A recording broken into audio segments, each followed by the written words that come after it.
Assalamualaikum warahmatullahi wabarakatuh. Para ikhwan sekalian, kita lanjutkan tadabbur kita setelah kita menunaikan salat Isya.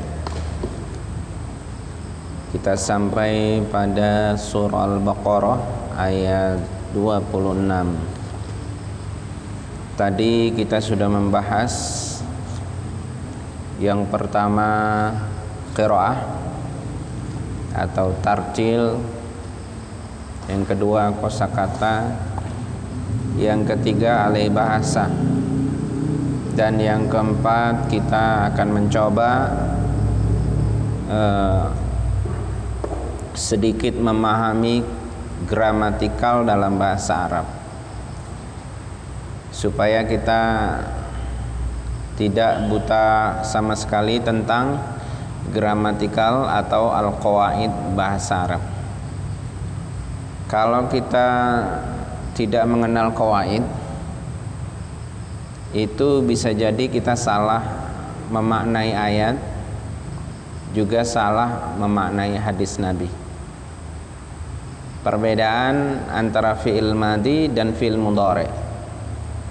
Fi'il madhi itu bercerita tentang pekerjaan masa lalu, sudah terjadi.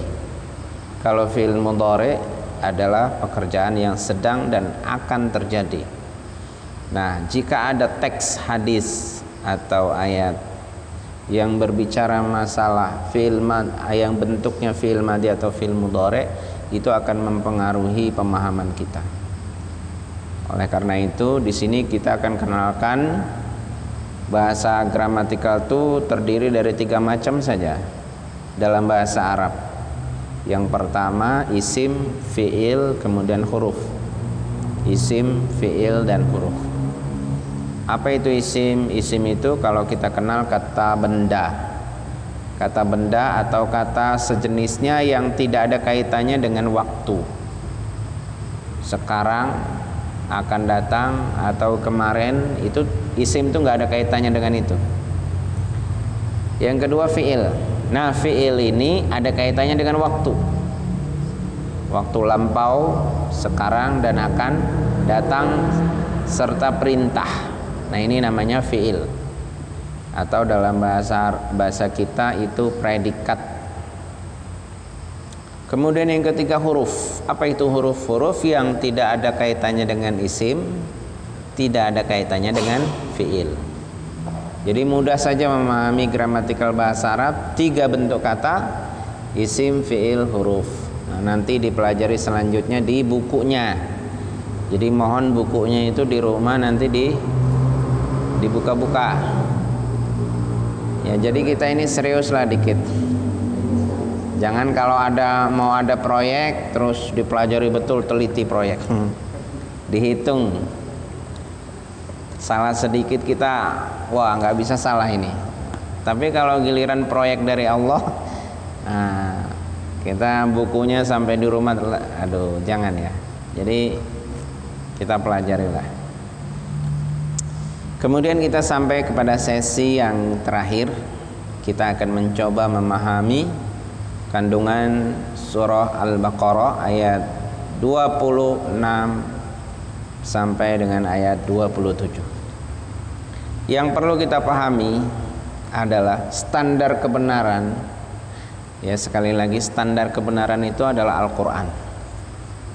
Kemudian yang kedua adalah sunnah. Jadi bukan kata-kata orang, bukan kata-kata siapapun. Jadi standar kebenaran itu adalah Al-Qur'an dan As-Sunnah.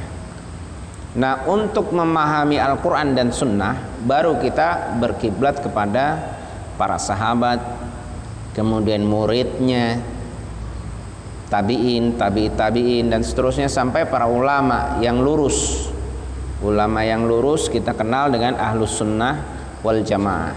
Itu mayoritas para ulama. Untuk memahami tafsir dalam ayat ini, saya membaca 2 tafsir minimal. Yang pertama Aisarut Tafasir lil Jazairi, yang ditulis oleh Syekh Abu Bakar Al-Jazair, yang dia berasal dari Madinah, yang dia itu salah satu dosen Jami'atu Ummul Qura di Madinah. Mazhabnya Imam Malik atau Maliki mazhab. Kemudian saya juga baca kitab Jalalain yang ditulis oleh Jalaluddin As-Suyuti dan Jalaluddin Al-Mahalli. Kitab ini bermazhab Syafi'i. Nah, jadi dua mazhab. Baik. Innallaha la yastahyi ay yadriba mathalan ma ba'udatan fama fawqaha. Di sini ada kata-kata yang menarik. Innallaha la yastahyi. Allah itu tidak malu. Kenapa ada kata-kata seperti ini? Oh, ternyata ayat ini adalah merupakan jawaban dari permisalan Al-Quran yang dipersoalkan oleh orang musyrik kaum Yahudi, ya kan? Dipersoalkan. Ketika ada Al-Quran ada perumpamaan, ya, seperti semut, seperti ankabut, seperti nyamuk, serangga dan lain sebagainya yang dipermisalkan dalam Al-Quran, mereka protes. Masa Al-Quran bicaranya yang kecil-kecil? Masa Al-Quran kok bicaranya yang kecil-kecil? Nah, ini ada kaitannya dengan mukjizat. Ada kaitannya dengan mukjizat. Mukjizat itu apa? Mukjizat dari sisi bahasa adalah ajaza.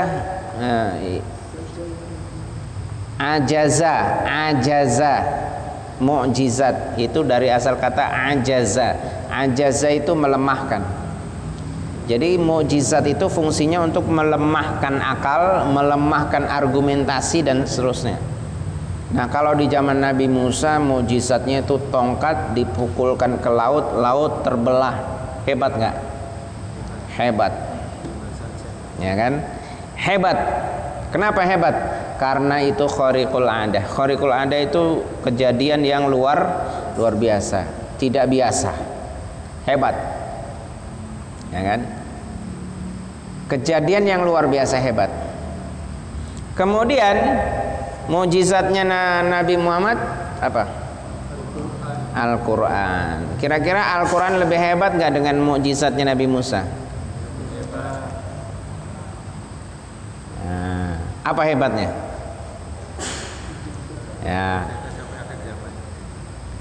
kalau mukjizatnya Nabi Musa itu dilihat oleh mata.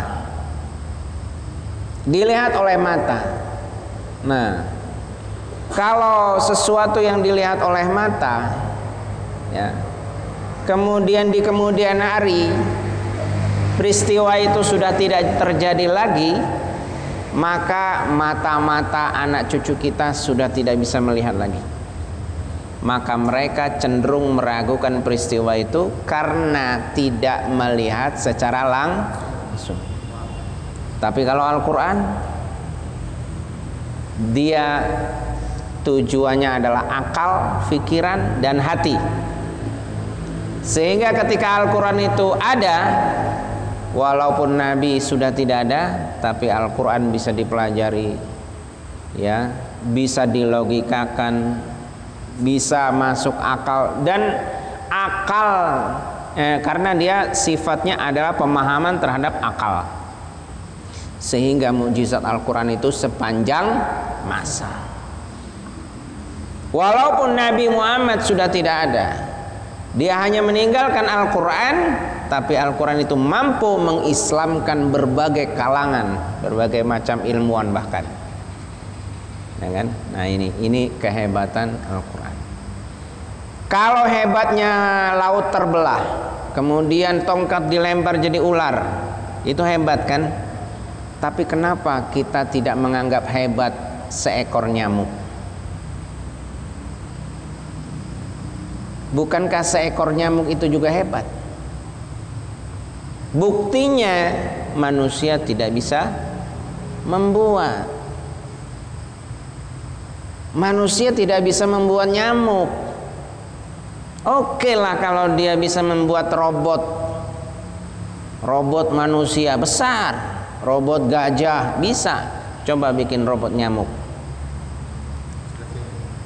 yang bisa terbang sejenis sebesar nyamuk, bisa terbang secepat nyamuk, bisa nelor, ya kan?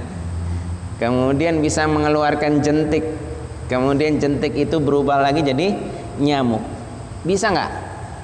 Nggak bisa. Inilah, kalau nggak bisa berarti nyamuk pun adalah sesuatu yang luar biasa. Maka Allah mengatakan innallaha la yastahi. Allah tidak malu untuk membuat perumpamaan meski seekor nyamuk atau yang melebihinya atau sejenisnya. Nah, kenapa? Karena kita mestinya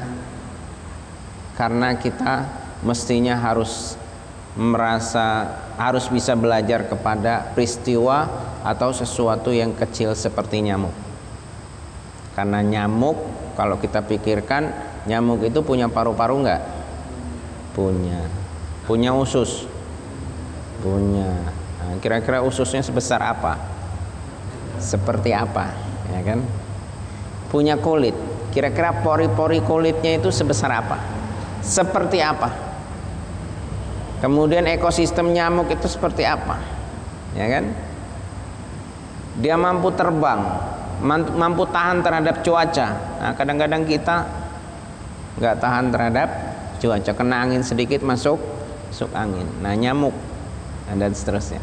Nah, itulah harus menjadi ayat.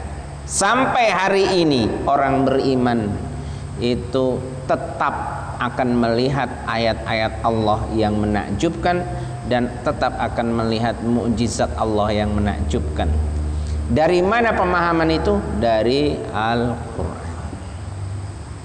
Maka melahirkan dua pandangan terhadap Al-Quran ini. Satu, orang beriman. Ciri-ciri orang beriman, fa'ammal ladzina amanu faya'lamuna annahul haqqu mir rabbihim. Orang beriman, kalau ada sesuatu yang enggak logis, enggak masuk akal, apa diantaranya enggak logis? Masa nyamuk hebat? Kecil kok dibilang hebat? Nah, mungkin saat itu kita belum masuk logika, tapi orang beriman akan berpikir, siapa yang bicara? Siapa yang menciptakan nyamuk? Ketika orang beriman memahami nyamuk itu adalah ciptaan Allah, maka orang beriman faya'lamuna annahul haqqu mir rabbihim. Itu adalah kebenaran dari Allah Subhanahu wa taala. Pasti Allah punya maksud tertentu. Pasti di balik itu Allah punya sesuatu yang hebat. Tapi apa pandangan orang kafir? Wa ammal ladzina kafaru fayaquluna madza aradallahu bihadza mathala. Orang kafir ngelihat kecil langsung muncul di pikiran negatifnya. Ah, kecil, nyamuk, sepele, masa disebut-sebut di dalam Al-Quran. Ini pikiran negatif.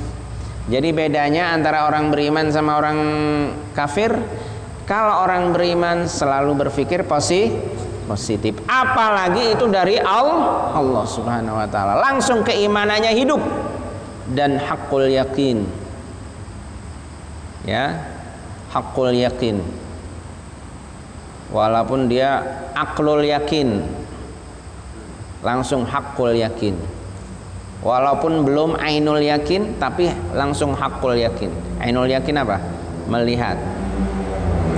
Tapi dia harus haqqul yakin. Kan? Tuh.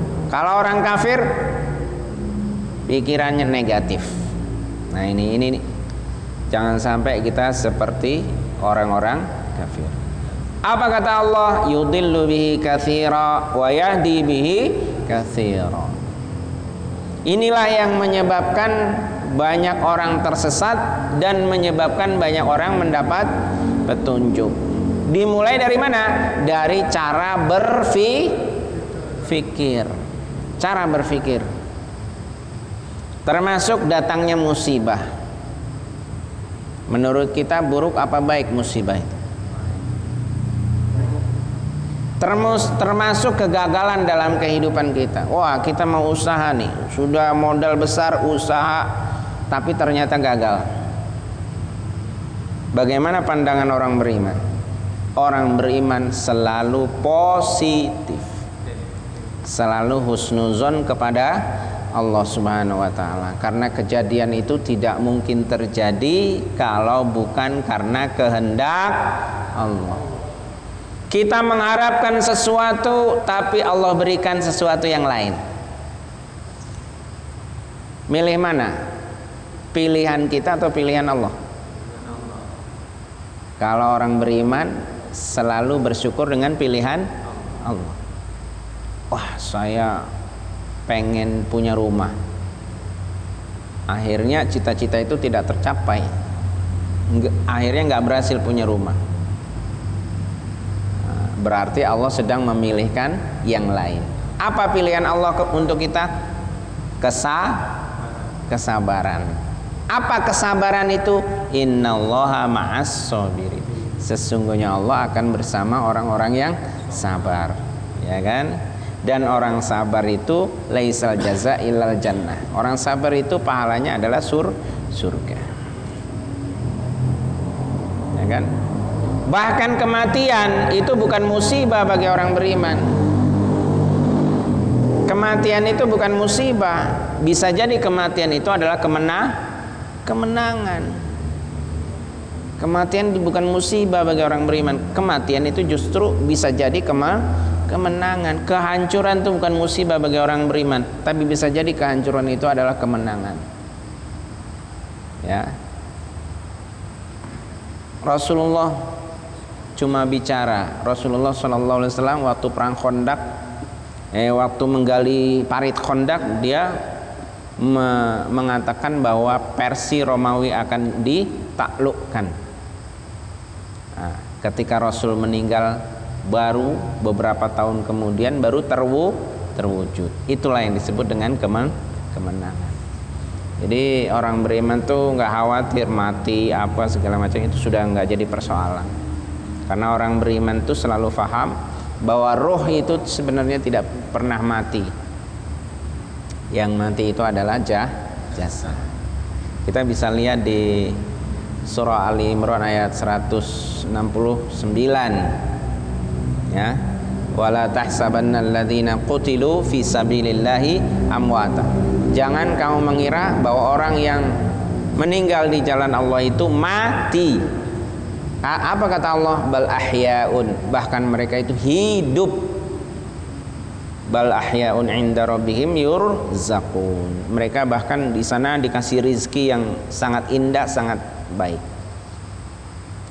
Jadi kita harus berpikir positif, ya.